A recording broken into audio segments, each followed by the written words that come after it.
코로나19 사태가 하루속히 종식되기를 바라면서 네 번째 방송을 시작합니다. 오늘의 주제는 철거민 이야기입니다. 지난 30년이 넘도록 이루 말할 수 없는 어려움에 직면하였지만 내가 주장하는 것을 멈출 수가 없습니다. 1980년대 말부터 이해되지 않는 현실에 직면하고 있고 해법을 찾기 위해 부단한 노력을 다하고 있습니다. 내가 이해되지 않는 현실은 바로 개발지역 주민들이 당하는 참상에 대해 침묵을 강요받거나 외면하고 있다는 것입니다. 결국 개발지역 주민이 당하는 참상에 대해 스스로 말하지 않으면 권리를 찾을 수 없다는 것입니다. 나는 지난 30여 년이 넘도록 개발지역의 많은 사람들을 만나왔는데 그분들은 모두 억울하다고 말합니다. 살던 곳에서 내쫓기고 저평가된 보상과 인간으로서의 존엄성은 온데간데 없는 대우를 받고 있다는 것입니다. 그 말은 80년대와 현재까지 만나는 사람마다 계속되고 있습니다. 만나는 사람마다 억울하다고 말하는데 해결될 기미는 없고 해결을 도모하는 사람은 도리어 탄압과 외압을 받는 현실입니다. 정치권이나 사회에서도 말은 많은데 억울함을 풀어주려는 사람은 없는 것입니다. 나는 이 같은 사례가 이미 89년 분당 개발 당시부터 예견된 일이라고 생각합니다. 그래서 나선 것입니다. 권력과 자본은 개발을 하면서 자신들이 잘하고 있다는 것입니다. 대를 위해서 소가 희생하라는 것입니다. 발전을 하려면 개인적 권리는 일정 정도 침해돼도 된다는 것입니다. 1989년 시작된 노태우 정권에서 분당 등 5개 신도시 개발은 많은 교훈을 남겼습니다. 개발의 정당성만 강조되었습니다. 그 뒤에 개발 때문에 희생되는 사람들의 이야기는 묻혀버렸고 근본적인 문제는 하나도 해결되지 않고 계속 발생되고 있습니다. 국가적인 혼란이 야기된 박근혜 최순실 국정농단 사건에서 보듯이 이게 나라냐 같은 인식은 바로 61년 박정희 군사정권에서부터 발생된 토지 수탈 정책으로 피해를 보는 국민들이 전국 도처에 있고 그동안 숨지겨 왔지만 참을 수 없어 촛불을 들고 일어나서 이들을 구속시킬 수 있었던 것입니다. 61년 군사 쿠데타로 집권한 박정희 정권에서 토지 수탈 정책이 전두환 노태우 정권으로 이어져 오면서 토지 수탈법으로 보완된 것입니다. 나는 첫째, 토지를 강제로 수용할 수 있는 개발법은 잘못되었다고 외쳤습니다. 둘째로, 토지 보상에 대해 현실적이지 못한 방법으로 저평가된 것이 잘못되었다는 것입니다.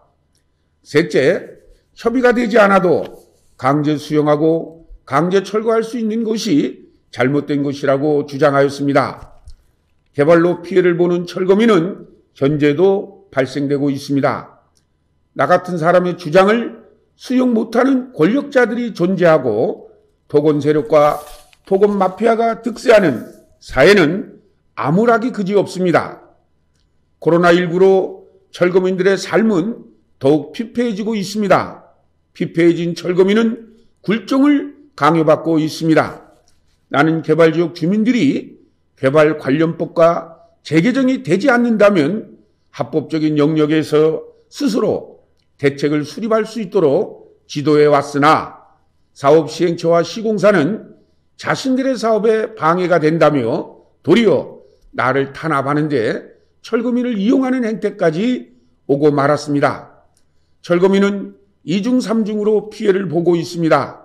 먼저 현재 저평가된 가치 보상을 받아 피해를 보고 있는데 표준지가가 아닌 공시지가로 보상을 받고 사회적 가치에 대해서는 전혀 언급이 없습니다. 그리고 인근 지역으로 이사를 가야 하는데 인근 지역의 토지와 주택 가격은 과다 수요로 치솟게 되어 피해가 가중되는 것입니다.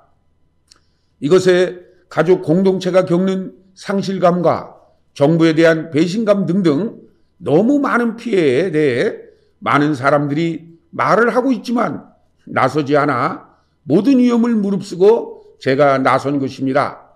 그리고 대책을 수립하고 해법을 제시해 온 것입니다. 개인은 아무것도 할 수 없습니다.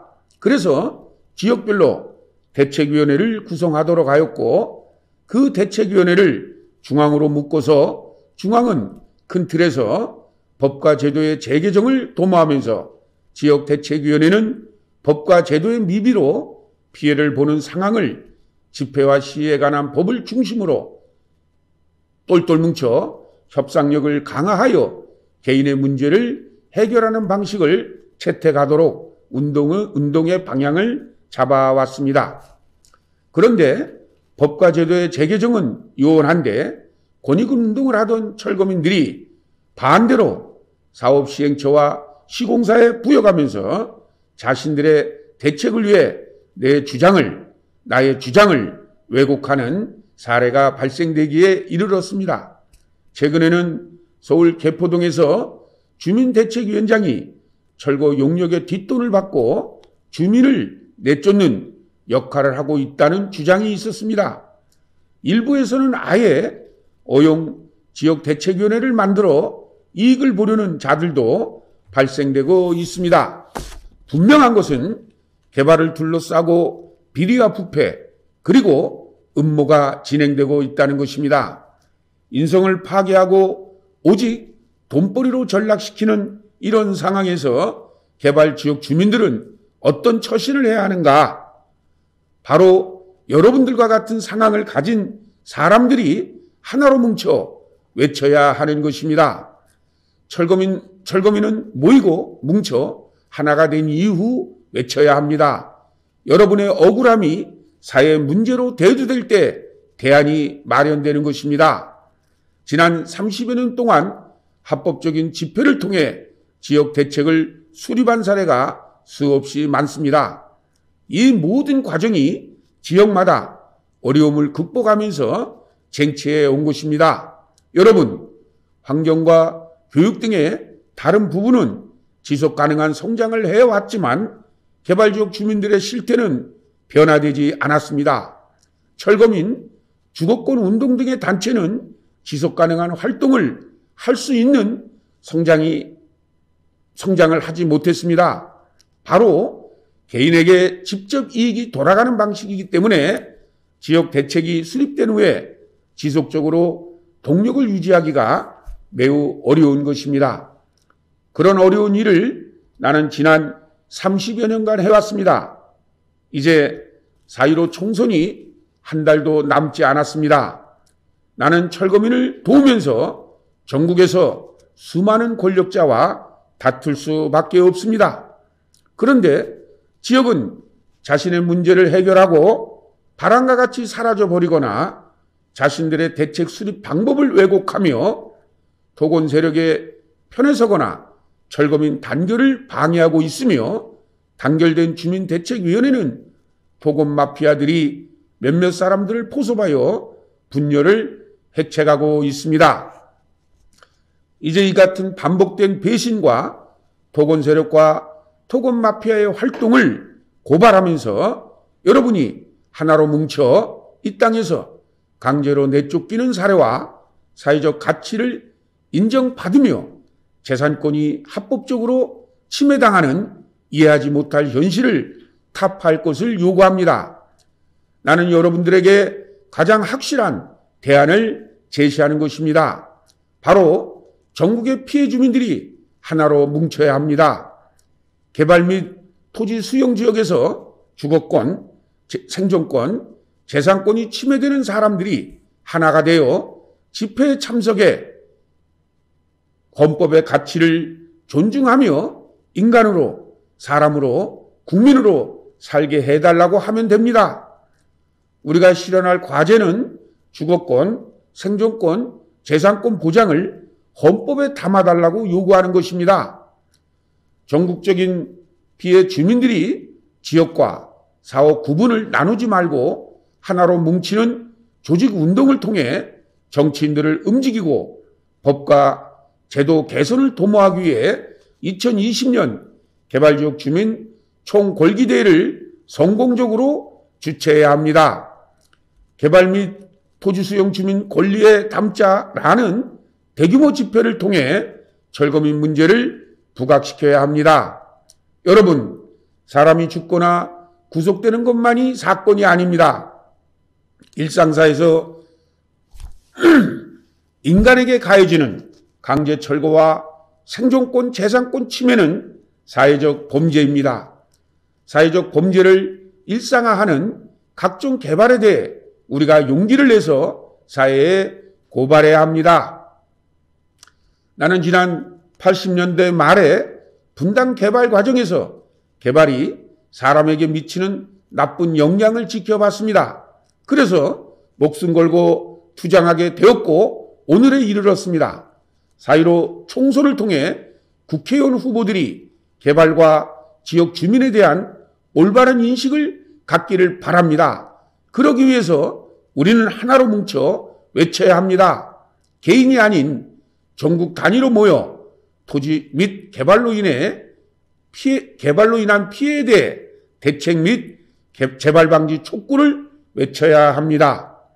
토건 마피아는 우리의 단결을 저해하고 개인적으로 해결하기를 원하지만 개인적으로는 토건 마피아에 부역하고 토건 세력에게 종속되는 역사적으로 잘못된 행태로서 역사적 심판을 받을 것입니다. 여러분, 2020년 개발지역 주민 총궐기대회를 통해 철거민 문제를 해결하는 초석을 만들어야 합니다. 이것으로 오늘 철거민 이야기 방송을 마칩니다.